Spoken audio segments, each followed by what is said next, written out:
హిస్టరీలో చాలామంది రాజులు తమ కూతుళ్ళని వేరే రాజులకిచ్చి పెళ్లి చేసి సంబంధాలు కలుపుకుంటారు. కానీ జంగిస్ ఖాన్ రూటే వేరు. ఆయనది పక్కా కమర్షియల్ ప్లాన్.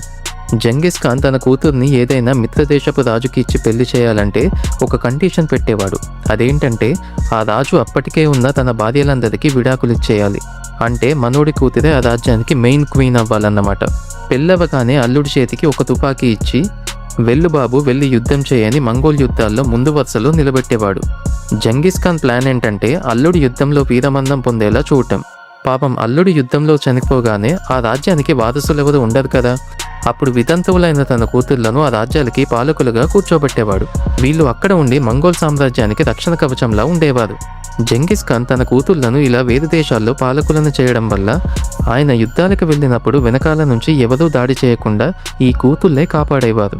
జంగిస్ ఖాన్ ప్రపంచాన్ని జయించగలిగాడంటే దానికి కారణం ఆయన కత్తి మాత్రమే కాదు, తెలివైన ఈ విధవ కూతుళ్ల దళం కూడా.